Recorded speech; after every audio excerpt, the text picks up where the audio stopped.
A partir de este momento, las informaciones que son noticia toman el protagonismo.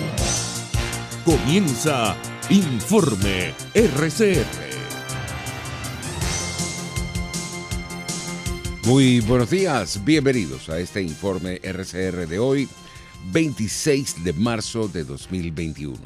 Estamos trabajando como siempre a nombre de Jaime Nestares en la dirección general de la estación, de Willy Arcaya en la gerencia de producción, de Marilia García en la coordinación de redacción. En la producción de este espacio está Génesis Rodríguez y en la dirección técnica César Arteaga. Les saluda Argenis Barreto como todos los días y comenzamos de inmediato con las informaciones. Una vacunación masiva contra el COVID-19 con el biológico cubano en fase experimental Abdala aspira a iniciar el jefe del régimen Nicolás Maduro en el mes de julio, tal y como lo anunció este jueves a través del canal del Estado Venezolana de Televisión. La Academia Nacional de Medicina ya había expresado su preocupación sobre el comienzo de pruebas experimentales en el país de los candidatos a vacunas producidas en La Habana. Dichos productos, aunque se basan en el mismo concepto que se ha usado en otras vacunas exitosas contra la COVID-19, inducción de inmunidad contra la proteína de la superficie del virus, utilizan metodologías antiguas que no han sido probadas en el caso de la COVID-19, advirtió la Academia en su boletín número 20, emitido el 23 de marzo. Hay una escasez de vacunas significativa. Nosotros estamos trabajando con la vacuna china, con la vacuna rusa.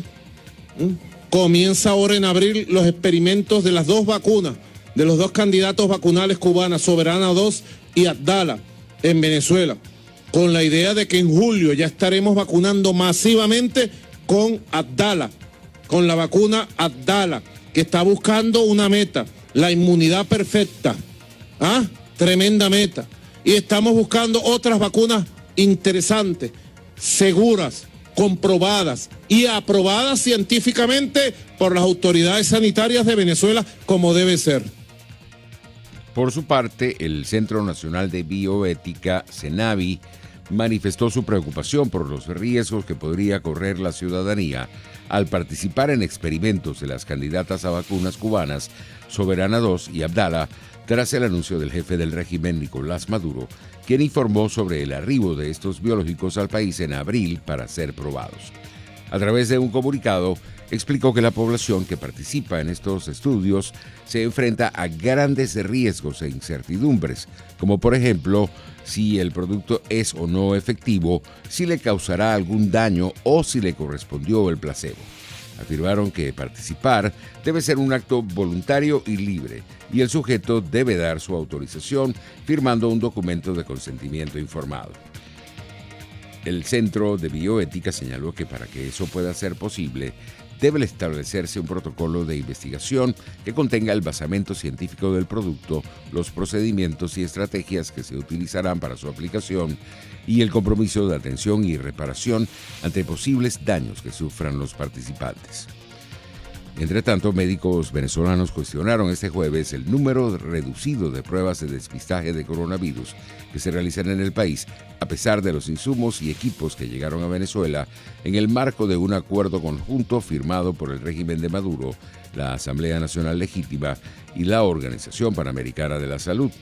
Según el presidente de la Sociedad de Infectología de Venezuela, filial Aragua, Alejandro Crespo, Venezuela hace en promedio el 3% de 8.400 pruebas de antígeno que deberían realizar, lo que explica por qué es el país de América Latina con menos casos reportados oficialmente. En Venezuela se hacen en promedio 288 pruebas de antígeno por día, cuando tenemos una capacidad instalada para 8.400 pruebas diarias. Hay una capacidad instalada de 8.400 pruebas diarias gracias a un acuerdo al que llegó la Comisión de Expertos de la Salud de la Asamblea Nacional con el Ministerio del Poder Popular para la Salud a través del mecanismo de la Organización Panamericana de la Salud.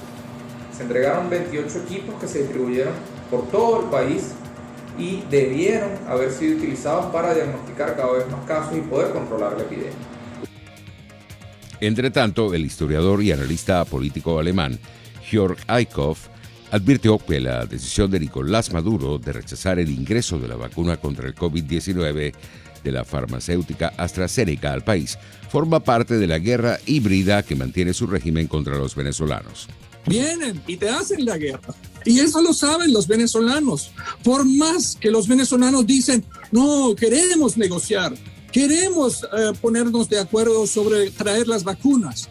Entonces te hacen, aparentan 3 días negociar, consiguen algo allá y el otro día te hacen la guerra otra vez, como acontece ahora, y con ese ataque frontal en estos días contra todos los venezolanos ahora en el campo de batalla que es el COVID, donde ahora las vacunas son armas, porque ellos quieren esta guerra y la están peleando.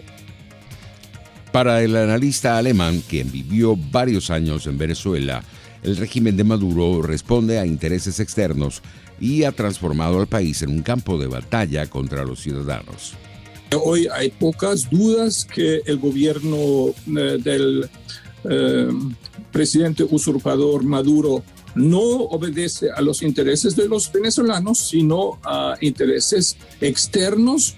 Y en este sentido, Venezuela es el campo de batalla de una guerra, por cierto, también muy violenta, con muchos muertos y con muchos refugiados sobre todo. Ahora nos están escuchando muchas víctimas de esa guerra porque han tenido que abandonar su país. En otras noticias, Colombia habilitó 8 albergues para venezolanos desplazados por los enfrentamientos entre la guerrilla y la Fuerza Armada Nacional en el estado Apure, tal y como lo confirmó el director de Migración, Juan Francisco Espinosa, quien advirtió que 3.961 venezolanos se vieron forzados a migrar debido a las acciones de grupos terroristas en la frontera.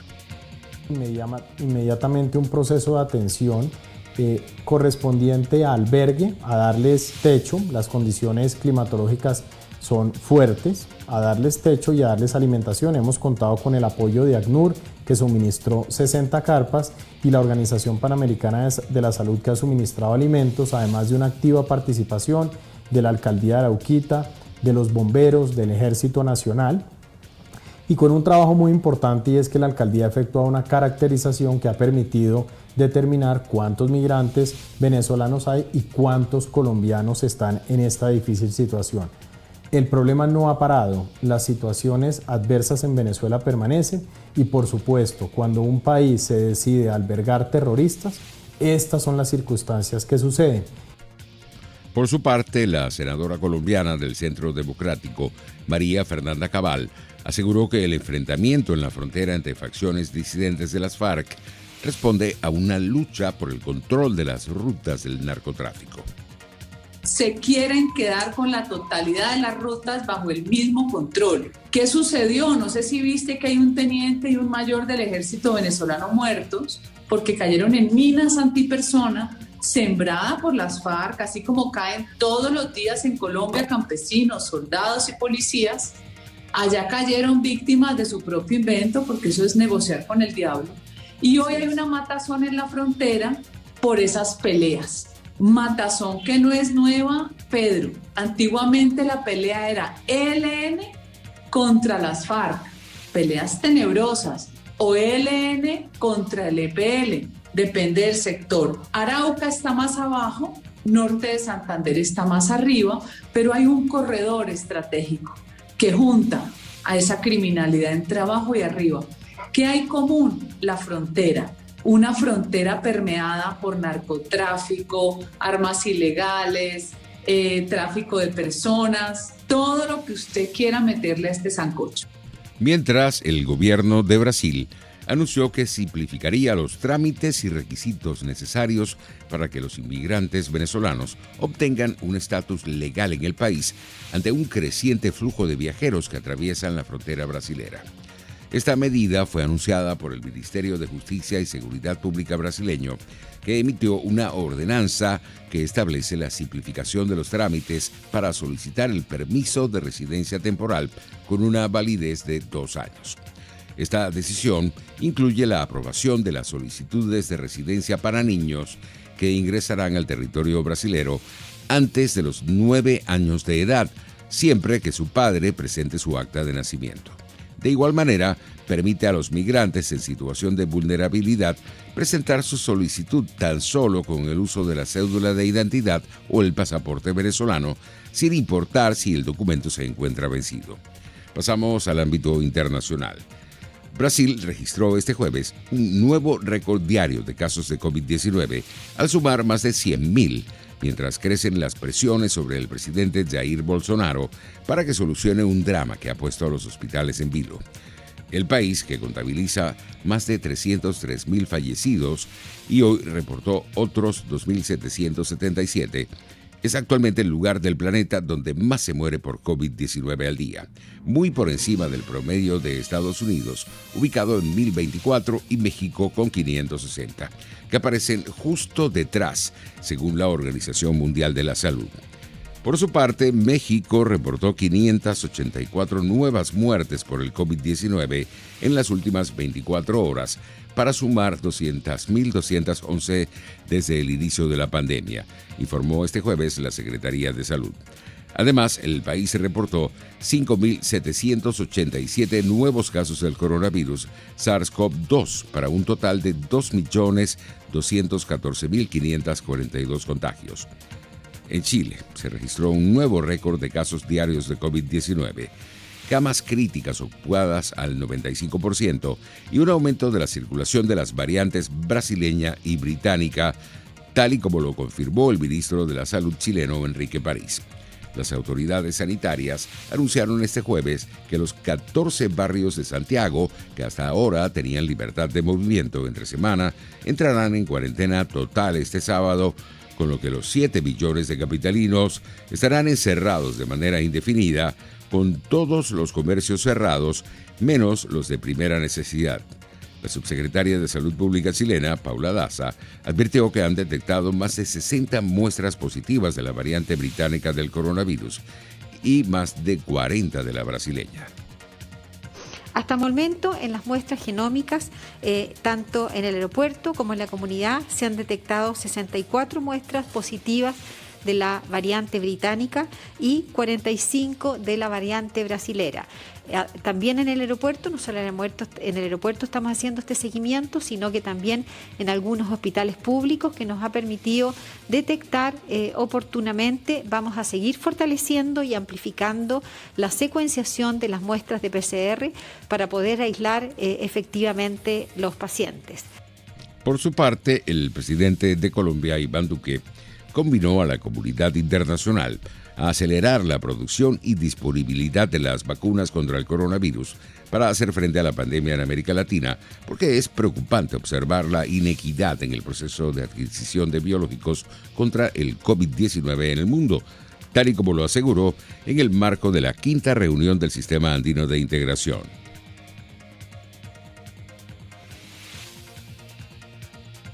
Es necesario que aceleremos la disponibilidad y la equidad en la distribución de las vacunas. Que podamos compaginar las medidas farmacológicas y no farmacológicas para enfrentar esta pandemia. Y que tengamos también la capacidad de atender y responder ante situaciones que hemos vivido que no dejan de preocuparnos. En muchos casos hemos visto escaseces de oxígeno o de algún tipo de material médico para atender a pacientes en unidades de cuidado intensivo. Y en materia económica, Argentina culminó 2020 con el 11% de su población activa sin trabajo, una cifra mayor al 8,9% de un año antes, pero que muestra visos de mejora si se tiene en cuenta el paulatino descenso de la tasa de paro que se ha dado desde el pico del 13,1% anotado entre abril y junio en medio de la pandemia. Según informó este jueves el Instituto Nacional de Estadística y Censos, a través de su encuesta permanente de hogares, el desempleo afecta al 11,9% de las mujeres y al 10,2% de los hombres, y por edades, la franja juvenil entre los 14 y 29 años es la peor parada. Están sin empleo el 26% de ellas y el 19% de ellos. Los precios internacionales del petróleo recuperaban terreno en horas de la mañana. El WTI de referencia en Estados Unidos se ubicaba en $59.33 el barril, mientras el Brent de referencia en Europa se cotizaba en $62.60. Y en materia deportiva, tenemos que el croata Marin Cilic frenó la reacción del argentino Federico Coria en la primera ronda del Masters 1000 de Miami al vencer en 3 sets, 6-3, 2-6 y 6-4. Después de 2 horas y 5 minutos de partido, Coria no pudo progresar en su estreno en Miami, donde nunca antes había participado. La experiencia del balcánico, actualmente 45 en el ranking ATP, pero poseedor de 18 títulos, entre ellos el Abierto de Estados Unidos, además de otras 2 finales en el Grand Slam, se impuso en la manga definitiva. Así estamos llegando al final de este informe RCR. Los esperamos para nuestra emisión meridiana. Hasta entonces. Hasta aquí este compacto noticioso. Manténgase en nuestra sintonía, porque estaremos informándole de la noticia al momento de producirse. RCR 750 AM.